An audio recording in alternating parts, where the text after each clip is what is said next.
Hello everyone, myself Taranpreet Kaur. Today I am discussing with you about essential trace elements. Total 19 essential trace elements ਹੁੰਦੇ ਆ ਜਿਹਦੇ ਵਿੱਚ 3 prominent biological active metals ਹੁੰਦੀਆਂ iron, copper, zinc ਤੇ ਜਿਹੜੇ ਬਾਕੀ essential trace elements ਬਚਦੇ ਆ ਉਹਨਾਂ ਨੂੰ ਆਪਾਂ ultra trace elements ਕਹਿੰਦੇ ਆ because ਇਹ ਜਿਹੜੇ ਆ 10 mg ਨਾਲੋਂ ਘੱਟ ਕੁਆਂਟੀਟੀ ਵਿੱਚ ਹਿਊਮਨ ਬਾਡੀ ਵਿੱਚ ਪ੍ਰੈਜ਼ੈਂਟ ਹੁੰਦੇ ਆ with the exception of fluorine and boron. Now I am discussing with you about iron. Iron एक trace element ਆ ਜਿਹੜਾ ਕਿ great abundance ਦੇ ਵਿੱਚ biological system ਦੇ ਵਿੱਚ present ਹੁੰਦਾ ਹੈ in the form of 4-furan complex. 4-furan complex the form ਵਿੱਚ ਔਰ ਆਪਾਂ ਇਹਨੂੰ ਹੀਮ ਵੀ ਕਹਿ ਸਕਦੇ ਹਾਂ such as hemoglobin and myoglobin.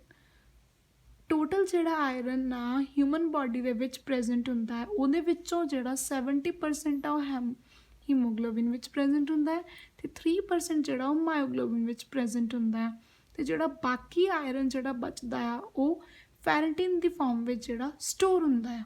ਹੁਣ ਆਪਾਂ ਡਿਸਕਸ ਕਰਦੇ ਹਾਂ ਕਿ ਫੈਰਟਿਨ ਕੀ ਹੁੰਦਾ ਹੈ। ਫੈਰਟਿਨ ਇੱਕ ਜਿਹੜਾ ਆ ਮੇਜਰ ਆਇਰਨ ਸਟੋਰੇਜ ਪ੍ਰੋਟੀਨ ਆ ਮੈਮਲਸ ਦੇ ਵਿੱਚ।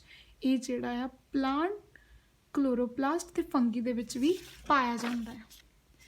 ਇਹ ਜਿਹੜਾ ਆ ਡਿਸਟ੍ਰੀਬਿਊਟ ਹੁੰਦਾ ਹੈ ਫੈਰਟਿਨ ਮੇਨਲੀ ਕਿਹਦੇ ਵਿੱਚ ਡਿਸਟ੍ਰੀਬਿਊਟ ਹੁੰਦਾ ਹੈ ਲਿਵਰ, ਬੋਨ, ਮੈਰ ਇਹਨਾਂ ਵਿੱਚ ਜਿਹੜਾ ਮੇਨਲੀ ਡਿਸਟ੍ਰੀਬਿਊਟ ਹੁੰਦਾ ਹੈ।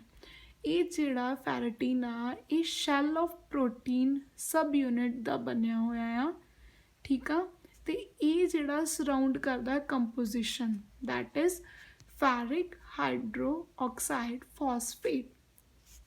ਹੁਣ ਜਿਹੜਾ ਆਇਰਨ ਦਾ ਫੈਰਟਿਨ ਜਿਹੜਾ ਆਇਰਨ ਦਾ ਇੱਕ ਕੰਟੈਂਟ ਆ ਫੈਰਟਿਨ ਦਾ ਉਹ ਜਿਹੜਾ 0 ਤੋਂ ਲੈ ਕੇ 23% ਤੱਕ ਵੇਰੀ ਕਰਦਾ ਹੈ। ਜਿਹੜਾ ਐਪੋਫੈਰਟਿਨ ਪ੍ਰੋਟੀਨ ਆ ਇਹ ਫੈਰਟਿਨ ਤੋਂ ਹੀ ਬਣਦਾ ਆ। ਕਦੋਂ ਬਣਦਾ ਹੈ ਜਦੋਂ ਫੈਰਿਕ ਆਇਨ ਜਿਹੜੇ ਆ ਰਿਡਿਊਸ ਹੋ ਜਾਂਦੇ ਆ ਫੈਰਸ ਆਇਨ ਦੇ ਵਿੱਚ। ਉਸ ਟਾਈਮ ਜਦੋਂ ਰਿਡਿਊਸ ਹੁੰਦੇ ਆ ਉਸ ਟਾਈਮ ਜਿਹੜਾ pH ਲੈਵਲ ਉਹ ਹੁੰਦਾ ਆ 4.5 ਠੀਕ ਆ। ਹੁਣ ਇਹ ਜਿਹੜੇ ਆ ਅਪਰੋਕਸੀਮੇਟ ਜਿਹੜਾ ਫਾਰਮੂਲਾ ਹੁੰਦਾ ਹੈ ਐਪੋਫੈਰਟਿਨ ਦਾ ਉਹ ਹੁੰਦਾ ਆ 46,500 ਠੀਕ ਆ। ਉਹ ਤੋਂ ਬਾਅਦ ਐਪੋਫੈਰਟਿਨ ਜਿਹੜਾ ਹੈ ਉਹ 24 ਸਬ ਯੂਨਿਟਸ ਦੇ ਵਿੱਚ ਡਿਸੋਸੀਏਟ ਹੋਇਆ ਹੁੰਦਾ ਆ ਤੇ ਜਿਹੜਾ ਐਪੋਫੈਰਟਿਨ ਪ੍ਰੋਟੀਨ ਆ ਇਹ ਵੀ ਜਿਹੜਾ ਆਇਰਨ ਨੂੰ ਸਟੋਰ ਕਰਦਾ ਹੈ ਤੇ ਟਰਾਂਸਪੋਰਟ ਕਰ ਦਿੰਦਾ ਆ ਐਪਰੋਪਰੀਏਟ ਸਾਈਟ ਟੂ 8 ਦੇ ਵਿੱਚ ਜਿਹਦੇ ਵਿੱਚ ਬਾਇਓਸਿੰਥੇਸਿਸ ਹੁੰਦੀ ਆ ਅਦਰ ਮੋਲੀਕਿਊਲਸ ਦੀ ਜਿਹੜੇ ਇਹ ਮੈਟਲ ਦੇ ਵਿੱਚ ਇਨਵੋਲਵ ਕਰਦੇ ਆ। ਹੁਣ ਉਸ ਤੋਂ ਬਾਅਦ ਆਪਾਂ ਕਰਦੇ ਹਾਂ ਕਿ ਫੈਰਟਿਨ ਜਿਹੜਾ ਉਹ ਲੈਬੋਰਟਰੀ ਵਿੱਚ ਵੀ ਪ੍ਰਪੇਅਰ ਹੁੰਦਾ ਹੈ। ਜਿਹੜਾ ਲੈਬੋਰਟਰੀ ਵਿੱਚ ਪ੍ਰਪੇਅਰ ਹੁੰਦਾ ਇਹਦੀਆਂ ਪ੍ਰੋਪਰਟੀਜ਼ ਵੀ ਜਿਹੜੀਆਂ ਉਹ ਸਿਮਿਲਰ ਹੁੰਦੀਆਂ ਨੈਚੁਰਲ ਫੈਰਟਿਨ ਦੀ ਤਰ੍ਹਾਂ ਹੀ। ਇਹ ਪ੍ਰਪੇਅਰ ਕਿੱਦਾਂ ਹੁੰਦਾ ਹੈ ਜਦੋਂ ਆਪਾਂ ਕ੍ਰਿਸਟਲਾਈਨ ਐਪੋਫੈਰਟਿਨ ਦਾ ਟਰੀਟਮੈਂਟ ਕਰਦੇ ਹਾਂ Fe2 ਪੋਜ਼ਿਟਿਵ ਸਾਲਟ ਦੇ ਨਾਲ ਤੇ ਪ੍ਰੈਜ਼ੈਂਸ ਕਿਹਦੇ ਵਿੱਚ ਆਕਸੀਜਨ ਦੇ। ਨੈਕਸਟ ਆਪਾਂ ਕਰਦੇ ਹਾਂ ਕਾਪਰ। ਕਾਪਰ ਵੀ ਇੱਕ ਜਿਹੜਾ ਹੈ ਐਸੈਂਸ਼ੀਅਲ ਕਹਿ ਸਕਦੇ ਹਾਂ ਆਪਾਂ ਟ੍ਰੇਸ ਐਲੀਮੈਂਟ ਆ ਤੇ ਇਹ ਜਿਹੜਾ ਆ ਰਿਡੌਕਸ ਐਂਜ਼ਾਈਮ ਤੇ ਹੈਮੋਸਾਈਨਨ ਦਾ ਜਿਹੜਾ ਕੌਨਸਟੀਟੂਐਂਟ ਕਾਪਰ ਜਦੋਂ ਜਿਹੜਾ ਹੈਮੋਸਾਈਨ ਪ੍ਰੋਟੀਨ ਦੇ ਵਿੱਚ ਆਕਸੀਜਨ ਕੈਰੀਅਰ ਦੀ ਤਰ੍ਹਾਂ ਕੰਮ ਕਰਦਾ ਹੈ ਤੇ ਇਹ ਜਿਹੜਾ ਆਕਸੀਜਨ ਸਪਲਾਈ ਕਰਦਾ ਹੈ ਐਕੁਆਟਿਕ ਕ੍ਰੀਚਰਸ ਦੇ ਵਿੱਚ ਤੇ ਰਿਡੌਕਸ ਐਂਜ਼ਾਈਮਸ ਠੀਕ ਆ।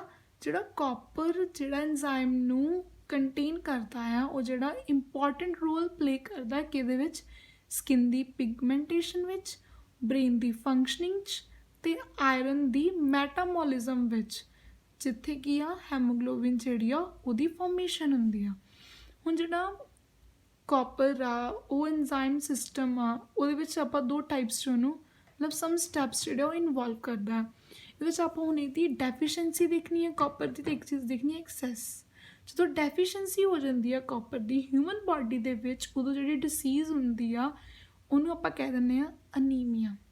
ਤੇ ਜਦੋਂ ਬਾਡੀ ਦੇ ਵਿੱਚ ਕਾਪਰ ਦੀ ਜਿਹੜੀ ਕੁਆਂਟੀਟੀ ਆ ਉਹ ਵੱਧ ਜਾਂਦੀ ਆ ਉਦੋਂ ਜਿਹੜੀ ਡਿਸੀਜ਼ ਹੁੰਦੀ ਆ ਉਹਨੂੰ ਆਪਾਂ ਕਹਿੰਦੇ ਆ ਵਿਲਸਨ ਡਿਸੀਜ਼ ਦੇ ਨਾਲ ਹੁਣ ਬਾਡੀ ਦੇ ਉੱਪਰ ਕੀ ਇਫੈਕਟ ਹੁੰਦਾ ਹੈ ਇਹ ਜਿਹੜੀ ਆ ਕਾਪਰ ਦੀ ਮੈਟਾਮੋਲਿਜ਼ਮ ਆ ਉਹਨੂੰ ਕੀ ਕਰ ਦਿੰਦੀ ਆ, ਅਪਸੈਟ ਕਰਦੀ, ਮਤਲਬ ਉਹਨੂੰ ਖਰਾਬ ਕਰ ਦਿੰਦੀ ਆ। ਕਿਸ ਤਰ੍ਹਾਂ ਖਰਾਬ ਕਰਦੀ ਆ ਕਿ ਉਹ ਜਿਹੜਾ ਐਕਸੈਸਿਵ ਜਿਹੜਾ ਕਾਪਰ ਹੁੰਦਾ ਹੈ ਉਹਨੂੰ ਉਹਦੇ ਟਰੈਕ ਤੋਂ ਜਿਹੜਾ ਅਬਜ਼ਰਵ ਕਰ ਲੈਂਦੀ ਆ ਅਤੇ ਉਹਨੂੰ ਜਿਹੜਾ ਡਿਪੋਜ਼ਿਟ ਕਰ ਦਿੰਦੀ ਆ ਲਿਵਰ, ਕਿਡਨੀ, ਇਹਨਾਂ ਵਿੱਚ ਐਕਸੈਸ ਮਾਤਰਾ ਵਿੱਚ ਜਿਹੜਾ ਕਾਪਰ ਨੂੰ ਡਿਪੋਜ਼ਿਟ ਕਰ ਦਿੰਦੀ ਆ। ਅਤੇ ਜਿਹੜੇ ਪੇਸ਼ੈਂਟਸ ਇਸ ਪ੍ਰੋਬਲਮ ਤੋਂ ਸਫਰ ਕਰਦੇ ਆ ਉਹਨਾਂ ਨੂੰ ਆਪਾਂ EDTA ਦੀ ਡੋਜ਼ ਦਿੰਦੇ ਹਾਂ। ਮਤਲਬ ਇਸ ਪ੍ਰੋਬਲਮ ਵਾਸਤੇ ਇਹ ਜਿਹੜੀ ਆ ਇਥਾਈਲੀਨ ਡਾਇਆਮਾਈਨ ਟੈਟਰਾ ਐਸਿਟਿਕ ਐਸਿਡ ਨੂੰ ਯੂਜ਼ ਕੀਤਾ ਜਾਂਦਾ ਹੈ ਇਸ ਡਿਸੀਜ਼ ਤੋਂ ਪੇਸ਼ੈਂਟ ਨੂੰ ਰਿਲੀਫ ਦੇਣ ਵਾਸਤੇ। ਹੁਣ ਇਹ ਜਿਹੜਾ ਆ EDTA ਆ, ਇਹ ਜਿਹੜਾ ਵਾਟਰ ਸੋਲੂਬਲ ਕੰਪਲੈਕਸ ਆ, ਮਤਲਬ ਫਾਰਮ ਕਰਦਾ ਆ, ਬਟ ਵਾਟਰ ਸੋਲੂਬਲ ਕੰਪਲੈਕਸ ਨੂੰ ਫਾਰਮ ਕਰਦਾ ਹੈ Cu2 ਪੋਜ਼ਿਟਿਵ ਦੇ ਨਾਲ ਅਤੇ ਐਕਸਕ੍ਰੀਟ ਹੋ ਜਾਂਦਾ ਬਾਡੀ 'ਚੋਂ ਥਰੂ ਯੂਰੀਨ। ਠੀਕ ਆ, ਹੁਣ ਇਸ ਕਰਕੇ ਆਪਾਂ EDTA ਦੀ ਮਾਤਰਾ ਉਨੀ ਹੀ ਯੂਜ਼ ਕਰਨੀ ਆ ਕਿ ਜਿਹਦੇ ਨਾਲ ਜਿਹੜੀ ਬਾਡੀ 'ਚੋਂ ਕਾਪਰ ਦੀ ਐਕਸਕ੍ਰੀਸ਼ਨ ਹੋਣੀ ਆ ਉਹ ਉਨੀ ਹੀ ਹੋਵੇ ਜਿੰਨੀ ਹੋਣੀ ਚਾਹੀਦੀ ਹੈ।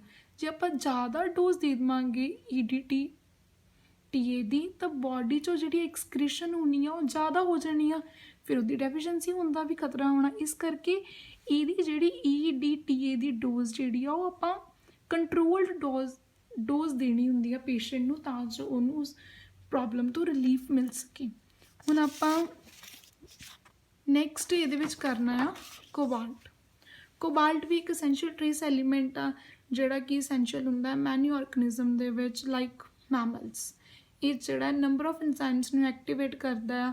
ਇਹ ਵਿਟਾਮਿਨ B12 ਦਾ ਇੱਕ ਕੌਨਸਟੀਟੂਐਂਟ ਆ ਜਿਹੜਾ ਕਿ ਜ਼ਰੂਰਤ ਪੈਂਦੀ ਆ ਹੀਮੋਗਲੋਬਿਨ ਦੀ ਫਾਰਮੇਸ਼ਨ ਦੇ ਵਿੱਚ। ਜਿਹੜਾ ਟੌਕਸਿਕ ਹੁੰਦਾ ਹੈ ਪਲਾਂਟਸ ਦੇ ਲਈ, ਹਾਈਲੀ ਟੌਕਸਿਕ ਮਤਲਬ ਜ਼ਿਆਦਾ ਟੌਕਸਿਕ ਪਲਾਂਟਸ ਲਈ ਹੁੰਦਾ, ਪਰ ਮੈਮਲਸ ਦੇ ਲਈ ਮੋਡਰੇਟਲੀ, ਮਤਲਬ ਜ਼ਿਆਦਾ ਨਹੀਂ ਪਰ ਹੁੰਦਾ ਟੌਕਸਿਕ ਹੀ ਆ ਜਦੋਂ ਉਹਨਾਂ ਨੂੰ ਉਹਨਾਂ ਦੀਆਂ ਨਰਵਸ ਦੇ ਥਰੂ ਇੰਜੈਕਟ ਕੀਤਾ ਜਾਂਦਾ ਹੈ। ਠੀਕ ਆ, ਅਤੇ ਕਾਪਰ ਦੀ ਜਿਹੜੀ ਕੋਬਾਲਟ ਦੀ ਡੈਫੀਸ਼ੀਐਂਸੀ ਹੁੰਦੀ ਆ ਸੋਇਲ ਦੇ ਵਿੱਚ ਉਹ ਗ੍ਰੇਜ਼ਿੰਗ ਐਨੀਮਲਸ ਦੀ ਜਿਹੜੀ ਹੈਲਥ ਨੂੰ ਇਫੈਕਟ ਕਰਦੀ ਆ। ਇਸ ਕਰਕੇ ਆਪਾਂ ਕੋਬਾਲਟ ਸਾਲਟ ਨੂੰ ਜਿਹੜਾ ਸੋਇਲ ਦੇ ਵਿੱਚ ਐਡ ਕਰਦੇ ਹਾਂ ਤਾਂ ਜੋ ਗ੍ਰੇਜ਼ਿੰਗ ਐਲੀਮੈਂਟਸ ਦੀ ਹੈਲਥ ਜਿਹੜੀ ਉਹ ਇੰਪਰੂਵ ਰਹੇ। ਨੈਕਸਟ ਆਪਾਂ ਕਰਨਾ ਲੈਡ ਦਾ ਕੋਈ ਵੀ ਬਾਇਓਲੋਜੀਕਲ ਫੰਕਸ਼ਨ ਨਹੀਂ ਹੈਗਾ। ਇਹ ਜਿਹੜਾ ਜ਼ਿਆਦਾ ਟੌਕਸਿਕ ਹੁੰਦਾ ਹੈ ਪਲਾਂਟਸ ਦੇ ਲਈ ਅਤੇ ਜਿਹੜਾ ਮੈਮਲਸ ਦੇ ਲਈ ਉਹਨਾਂ ਲਈ ਵੀ ਜਿਹੜਾ ਪੋਇਜ਼ਨ ਹੀ ਹੁੰਦਾ ਆ। ਅਤੇ ਇਹ ਜਿਹੜਾ ਆ ਹੀਮੋਗਲੋਬਿਨ ਦੀ ਮੈਮਲਸ ਦੇ ਵਿੱਚ ਜਿਹੜੀ ਪ੍ਰਕਿਰਿਆ ਹੁੰਦੀ ਹੈ ਜਾਂ ਸਿੰਥੇਸਿਸ ਹੁੰਦੀ ਹੈ ਉਹਨੂੰ ਇਨਹੈਬਿਟ ਕਰਦਾ, ਉਹਨੂੰ ਖਰਾਬ ਕਰਦਾ ਆ ਅਤੇ ਸੈਂਟਰਲ ਨਰਵ ਸਿਸਟਮ ਦੇ ਲਈ ਵੀ ਜਿਹੜਾ ਟੌਕਸਿਕ ਹੁੰਦਾ ਹੈ। ਇਹ ਲੈਡ ਪੋਇਜ਼ਨਿੰਗ ਦਾ ਇੱਕ ਸਿੰਪਟਮ ਇਹ ਹੈਗਾ ਕਿ ਉਹਦੇ ਨਾਲ ਜਿਹੜੀ ਸਾਨੂੰ ਅਨੀਮੀਆ ਦੀ ਜਿਹੜੀ ਡਿਸੀਜ਼ ਆ ਉਹ ਹੁੰਦੀ ਆ। Thank you.